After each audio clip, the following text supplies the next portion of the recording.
They say the desert never gets lost because it always knows exactly where you are, but the people who enter it often discover how small they truly are. Jake Anderson had heard that saying before, yet it sounded more like a poetic exaggeration than a warning as he adjusted the camera hanging from his shoulder and climbed into the lead vehicle just after sunrise. The expedition was supposed to last only 3 days, documenting changing sand formations and collecting environmental data from one of the most remote regions of the Sahara. For Jake, it was another opportunity to capture extraordinary landscapes. For Dr. Emily Carter, it was an important scientific survey that could help researchers better understand how shifting weather patterns were changing one of the harshest environments on Earth. Sitting behind the wheel of the second vehicle was Marcus Reed, a veteran desert guide who had crossed the Sahara more times than he could remember. His weathered face carried the quiet confidence of someone who respected the desert enough never to underestimate it. As the convoy rolled away from the last isolated outpost, civilization disappeared almost immediately behind them. Endless golden dunes stretched toward every horizon, rising and falling like frozen ocean waves beneath a cloudless blue sky. Jake leaned out the open window with his camera, capturing long shadows across untouched sand while warm morning light transformed every ridge into a masterpiece of color and texture. He had photographed mountains, rainforests, glaciers, and coastlines across 4 continents, yet nothing compared to the overwhelming simplicity of the Sahara. There were no cities, no forests, no rivers, only silence and light existing together across an endless landscape.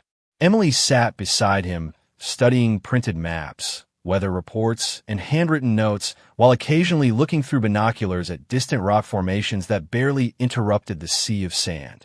She believed every desert told a story written over thousands of years, one grain at a time. Unlike Jake, who searched for unforgettable images, Emily searched for answers hidden beneath the surface. Marcus spoke through the convoy radio with his usual calm voice, reminding everyone to conserve water, avoid unnecessary stops, and pay attention to changing wind patterns. "The desert always gives clues before it changes," he said. Jake smiled politely, assuming experience had simply made the older man cautious. Around midday, the vehicles paused beside an enormous sandstone outcrop where everyone stretched their legs beneath the only patch of shade visible for miles. The air already felt hotter than 100 degrees Fahrenheit, yet the dry breeze remained surprisingly comfortable. Jake wandered only a short distance from the convoy, photographing ripples carved into the sand by steady winds, while Emily carefully collected soil samples nearby. Neither of them noticed Marcus standing motionless on top of the rocky ledge, staring silently toward the western horizon.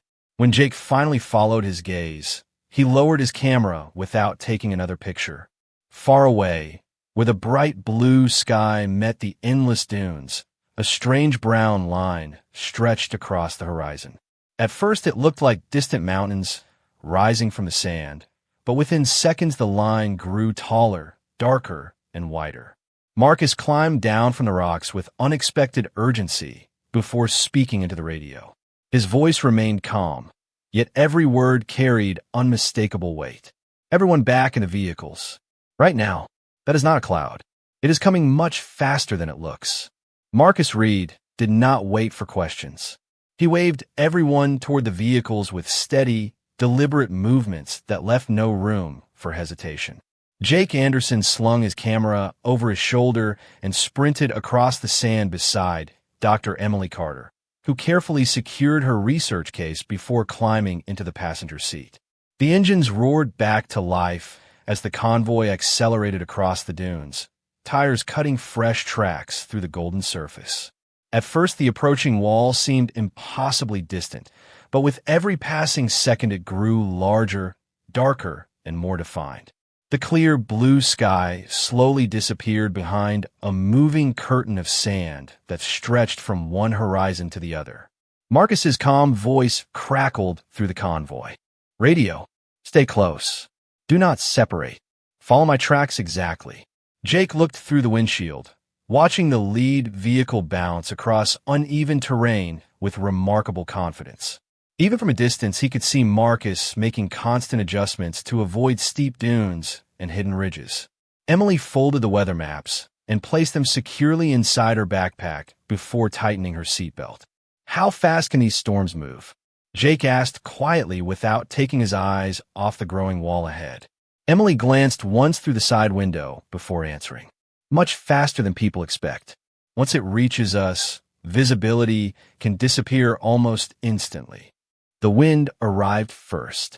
Gentle gusts quickly transformed into powerful currents that pushed loose sand across the desert floor in long flowing waves.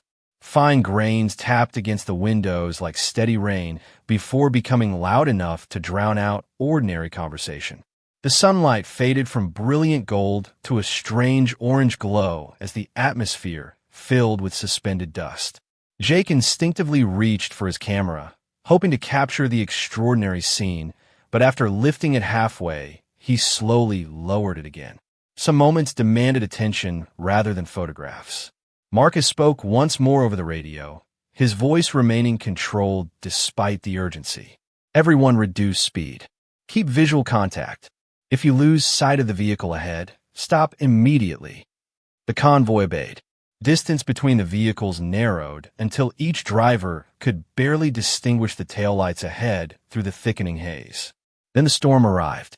It struck with astonishing force, surrounding the vehicles in swirling sand that erased every landmark within seconds. The horizon vanished completely. The sky disappeared. Even the nearest dunes dissolved in shifting clouds of orange dust. Jake leaned forward, struggling to see beyond the windshield, but visibility had fallen to only a few feet. Emily covered her mouth with a lightweight scarf as fine sand found its way through every tiny opening in the vehicle. The engine continued running smoothly, yet the outside world had ceased to exist. They were no longer driving across the Sahara. They were moving through a world made entirely of wind and sand. Marcus's radio transmission returned briefly, broken by heavy interference. "Hold your distance, keep." The message dissolved into static before ending altogether. Jake adjusted the radio several times without success. Silence replaced Marcus's reassuring voice. The lead vehicle disappeared behind the storm only moments later. Jake slowed immediately, searching desperately for any sign of tire tracks, lights, or movement ahead, but every mark the convoy had made only minutes earlier had already been erased. Emily looked through every window, hoping to spot even the faintest outline of another vehicle. There was nothing, only endless swirling sand moving in every direction at once. Jake finally brought the vehicle to a complete stop, gripping the steering wheel as the wind continued shaking the truck from side to side. Neither of them spoke for several long seconds. Then, through the relentless roar of the storm, they heard a distant engine somewhere beyond the wall of sand. It lasted only a moment before fading into silence, leaving them unable to tell whether the sound belonged to Marcus or had simply been carried across the desert by the wind. When the storm finally began to weaken, it did not end all at once. The roaring wind slowly faded into scattered gusts, and the thick orange darkness outside the vehicle gradually turned into a pale haze filled with drifting sand. Jake Anderson waited several more minutes before opening the driver's door just a few inches. Fine grains immediately swept inside, but the violent force that had surrounded them was gone. He stepped carefully onto the soft desert surface, his boots sinking slightly into freshly sculpted dunes that had not existed before the storm. Dr. Emily Carter followed moments later, shielding her eyes as she scanned the horizon in every direction. Neither of them recognized what they saw because there was nothing familiar left to recognize. Every tire track had vanished.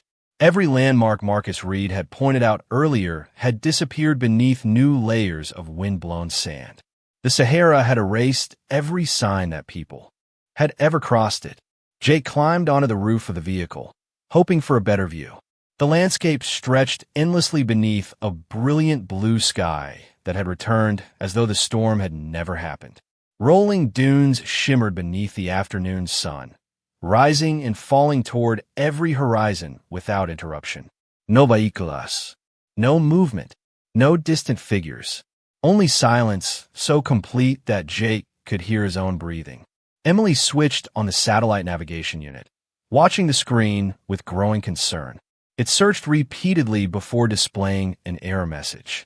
She tried again with the handheld backup device, but the result remained the same. Jake attempted to contact Marcus over the convoy radio, slowly adjusting every frequency they had used throughout the expedition. Static answered every call. His cell phone displayed no signal. Emily quietly placed both navigation units back in her backpack before unfolding the printed maps she had protected during the storm. They still had the maps, but without a confirmed location, they had become little more than drawings of an enormous wilderness. Marcus had always said that a map only helped if someone knew where they were standing. Jake looked toward the endless horizon and understood those words in a way he never had before. They carefully inspected the vehicle together, grateful to discover that it had survived the storm remarkably well. The engine started without hesitation. Fuel remained in the tank. Their emergency supplies were untouched. Several gallons of drinking water, packaged food, first aid equipment, extra clothing, and camping gear offered reassurance. But Emily quickly reminded Jake that those supplies could disappear faster than either of them expected if they made poor decisions. "We do not have an emergency because we are here," she said calmly. "We have an emergency if we panic." Her steady voice slowed Jake's racing thoughts. Together, they spread the maps across the hood of the vehicle and studied the position of the afternoon sun. Emily estimated the time while comparing shadows against her compass, though even that simple task felt uncertain after the storm had transformed every surrounding dune. Jake climbed back onto the roof once more with a pair of binoculars, slowly sweeping the horizon from east to west. For several minutes, he saw nothing except endless waves of golden sand shimmering beneath intense heat. Then, far in the distance, he noticed a dark shape breaking the smooth line of the horizon. It remained perfectly still, too small to identify, but too distinct to ignore. Jake lowered the binoculars, looked at Emily, and quietly pointed toward the distant silhouette. Neither of them could tell whether they were looking at solid rock, an abandoned structure, another vehicle, or simply another illusion created by the endless desert heat. Jake Anderson kept the binoculars fixed on the distant shape for nearly a full minute, hoping it would reveal some sign of movement, but it remained perfectly still beneath the shimmering afternoon heat. Dr. Emily Carter climbed onto the side step of the vehicle and looked through the lenses herself before lowering them with measured caution. "Whatever it is, we cannot assume it is close," she said. "The desert changes distance." Jake nodded. The object appeared large enough to offer hope, yet the Sahara had already shown them how easily the eye could be deceived. Rather than rushing toward it, they agreed to spend the remaining daylight preparing carefully. Emily spread their supplies across a clean tarp beside the vehicle and made a detailed inventory. They had enough bottled water for several days if they were disciplined, packaged food that could last slightly longer, emergency medical equipment, spare batteries, signaling mirrors, camping gear, and enough fuel to continue driving without wasting unnecessary miles. Marcus Reed's repeated advice echoed in both of their minds. Survival depended less on speed than on good decisions. Jake assembled a small shade using the vehicle and an emergency tarp, while Emily marked every water container with measured daily limits using a permanent marker. No one argued because there was no one else to convince.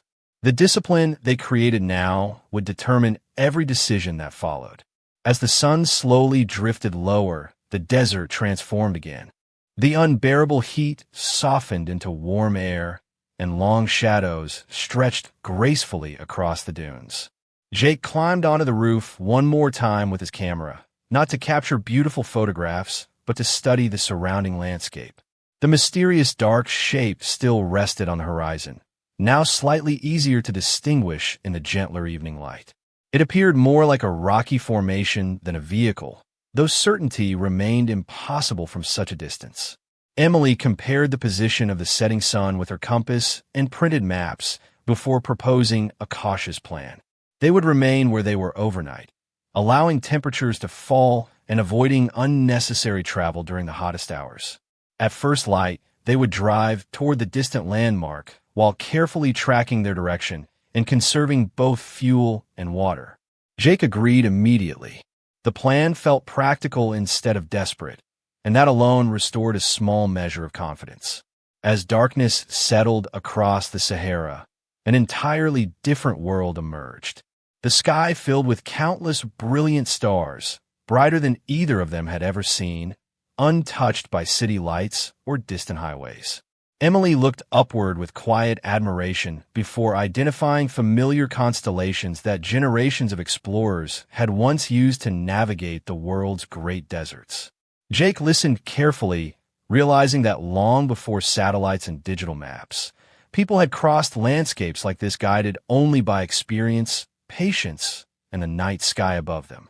They shared a simple meal while sitting beside the vehicle in comfortable silence, each conserving energy as much as words. Every so often Jake switched on the convoy radio, hoping Marcus Reed's calm voice would finally answer through the static, but the speaker remained silent. Just before midnight, while performing one final scan of the horizon with a flashlight, Jake paused. Far beyond the nearest line of dunes, a tiny point of light appeared for only a brief moment before disappearing again. It was too steady to be a star and too low to belong to the sky. Emily saw it as well. Neither of them spoke. They simply watched the darkness, waiting to see whether the mysterious light would return. Jake Anderson barely slept. Every hour he stepped outside the shelter of the vehicle and searched the darkness where the mysterious light had appeared, but the horizon remained silent beneath the endless stars. Just before dawn, the desert felt almost cold, and a gentle breeze drifted across the dunes carrying nothing except fine grains of sand. Dr. Emily Carter was already awake, carefully checking their supplies one more time before they began moving. She measured their daily water ration with precise attention, reminding Jake that discipline mattered even more now that they had chosen to leave the place where the storm had separated them from the convoy. After packing the temporary camp, they secured every piece of equipment inside the vehicle and reset the trip odometer to record every mile they traveled. Emily marked their starting location as accurately as possible on the printed map, knowing it was only an estimate, but believing every detail could matter later. As the first sunlight spread across the Sahara, they slowly drove toward the distant dark formation that had remained fixed on the horizon since the previous afternoon. The cool morning air made progress comfortable, and for the first hour, neither of them spoke very much. Jake concentrated on driving across the rolling dunes while Emily compared the compass heading with the rising sun at regular intervals. They agreed to stop every 30 minutes to observe their surroundings instead of blindly pressing forward. The object ahead gradually became larger, confirming that it was real and not a trick of the desert heat. Around mid-morning, they finally reached it. Instead of another vehicle or abandoned camp, they discovered a massive sandstone outcrop rising from the surrounding dunes like a lonely island.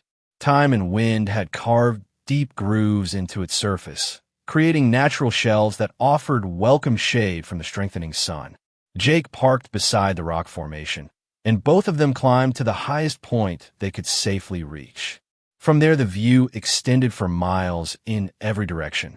Endless dunes surrounded them, but the higher elevation revealed something they had been unable to see before. Far to the southeast, faint lines crossed the desert in long parallel patterns. Jake raised the binoculars and adjusted the focus several times. The lines appeared too straight to be natural. Emily looked through the lenses next and smiled for the first time since the storm. Those could be vehicle tracks, she said carefully. Old ones, but still made by people. Hope returned almost immediately, yet they resisted the temptation to celebrate too soon. The tracks lay many miles away, and there was no guarantee they remained connected to an active route. Even so, it was the first genuine evidence that they might not be completely isolated. Before leaving the rock formation, Jake arranged several reflective emergency blankets across its highest ledge, anchoring them securely with small stones so they would flash brightly if an aircraft passed overhead. Emily added an emergency marker using brightly colored fabric tied to a narrow crevice where the wind could lift it high above the rocks. If rescue teams were searching from the air, this landmark would now be far easier to notice than a single vehicle surrounded by endless sand. As the afternoon heat intensified, they remained beneath the shade rather than wasting energy. Jake switched on the convoy radio once more, expecting only the familiar hiss of static. Instead, a faint burst of sound interrupted the silence. It lasted only a second, barely recognizable above the interference, but both of them heard it. Someone, somewhere beyond the endless dunes, had transmitted a signal. Jake Anderson immediately reached for the radio microphone the moment the faint transmission faded into static. "This is Expedition Vehicle 2. Can anyone hear us?" he said slowly and clearly before releasing the button. The speaker answered with nothing but the familiar hiss of interference. He tried again several times, adjusting the frequency by the smallest possible increments while Dr. Emily Carter listened carefully for any recognizable words. Every attempt ended the same way. The brief signal never returned, yet neither of them considered it a disappointment. For the first time since the storm, they had undeniable proof that another radio existed somewhere within range. Emily studied the compass, the map, and the distant parallel tracks they had discovered from the sandstone outcrop. "If those tracks belong to a travel route," she said thoughtfully, "following them gives us better odds than wandering through open dunes." Jake agreed, but they also understood the importance of leaving behind evidence of their presence. Before departing, they added another reflective blanket to the highest point of the rock formation and placed a waterproof notebook page inside a sealed emergency bag beneath a carefully stacked pile of stones. The note included the date, their estimated direction of travel, the condition of the vehicle, and the amount of water they still carried. If rescuers reached the landmark later, they would know exactly where Jake and Emily had gone. They resumed driving shortly after sunrise, while temperatures remained manageable. The sandstone formation gradually disappeared behind them as the vehicle moved steadily toward the distant parallel lines. Every few miles, Jake stopped briefly to confirm the compass heading, while Emily carefully recorded their progress inside her notebook. The Sahara looked different with every passing hour. Some dunes stood like towering ocean waves frozen in time, while broad stretches of firm ground allowed the vehicle to move more smoothly than before. Around midday, they finally reached the mysterious lines. They climbed out together and examined the ground closely. The tracks were old, softened by wind, and partially buried beneath drifting sand, yet they were unmistakably made by tires. Emily knelt beside one impression, brushing loose sand away with her hand before smiling with quiet confidence. "These are real," she said. "Maybe several days old, but definitely real." Jake looked along the faint trail as it stretched toward the southeast before disappearing over another ridge. Unlike random wandering, these tracks represented purpose. Someone had traveled this direction intentionally. They decided to follow them at a careful pace, resisting the temptation to drive too quickly. Across unfamiliar terrain, every few minutes the wind partially erased the impressions before they became visible again beyond the next dune. The trail demanded patience rather than speed. Late in the afternoon, the desert offered another surprise. Standing alone near the edge of a wide gravel plain was a weathered metal marker rising several feet above the sand. Its faded paint had almost disappeared beneath years of sun and wind, but part of a directional symbol remained visible. Jake brushed away layers of dust until a single arrow emerged, pointing toward the southeast. Below it, barely readable numbers suggested a measured distance rather than random markings. Emily laughed softly, not because they were safe, but because the desert had finally answered one of their questions. Human travelers had passed this way often enough for someone to place a permanent marker here. As Jake photographed the sign for documentation, a distant sound drifted across the still afternoon air. Both of them froze. It was not the wind. It was not another storm. Far beyond the next line of dunes came the unmistakable low rumble of an engine moving steadily across the open desert. Jake Anderson and Dr. Emily Carter stood perfectly still, listening as the distant engine drifted across the afternoon air. Neither of them spoke until the sound came again, slightly louder this time, but still impossible to locate with certainty. The desert played strange tricks with distance, carrying echoes across miles of open sand. Jake slowly climbed onto the roof of the vehicle with his binoculars while Emily shaded her eyes against the bright sunlight and searched every horizon. For several long moments, they saw nothing except endless waves of golden dunes rising and falling beneath the clear blue sky. Then Jake caught a brief flash of movement far beyond the next ridge. It disappeared almost immediately, hidden by the shifting landscape, but it was enough to confirm that something was out there. "I saw it," he said quietly. "A vehicle, or at least something moving." Emily wasted no time. She unfolded one of their brightest emergency blankets, while Jake removed a high-visibility safety vest from the supply compartment. Together, they climbed to the top of the nearest dune and secured the reflective blanket to a collapsible pole from their camping equipment. Every time the breeze caught the material, brilliant flashes of sunlight spread across the desert. Jake used the signaling mirror to direct concentrated beams toward the distant movement whenever it appeared between the dunes. Minutes passed with no obvious response. The engine grew louder, then softer again, as though whoever was driving followed a route hidden beyond the rolling landscape. Emily remained calm despite the uncertainty. "Keep signaling," she said. "If they're close enough to hear us, they might be close enough to see us." Jake continued sweeping the horizon with the mirror until the vehicle finally appeared again, this time remaining visible for several seconds. It was a large off-road truck traveling slowly across the firm gravel plain beyond the dunes. The distance was still considerable, but there was no doubt it was heading in roughly the same direction as the old tire tracks. Jake grabbed the convoy radio and transmitted once more. "This is Expedition Vehicle 2. We are northeast of a sandstone outcrop near an old route marker. Do you copy?" Static filled the speaker for several seconds before a faint voice broke through. The words were fragmented, almost lost beneath interference, but one sentence came through clearly enough for both of them to understand. "Repeat your location." Emily smiled with visible relief while immediately reading the information they had recorded throughout their journey. Jake repeated every detail slowly, including the compass heading, the approximate distance traveled since the storm, and the visible rock formation they had left behind. The reply disappeared briefly before returning stronger than before. "Stay where you are. We are coming to you." Neither of them celebrated yet. They had learned not to trust hope too quickly in the Sahara. Instead, they returned to the vehicle and prepared additional visual signals.